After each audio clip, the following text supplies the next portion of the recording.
Hello guys, in this video I'm going to show you how to set road compute on the Sygic application. But first of all, I just want to mention, please don't forget to subscribe to our channel, because at 100,000 subscribers we are going to show you our YouTube revenue statistics and growth strategy, how to make money online. So let's jump into it. First of all, open the application on your device.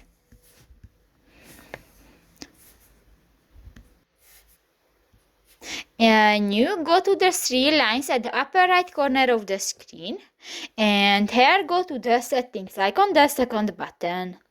In the general section you can find the route planning and navigation option, and click to the first button, the route compute.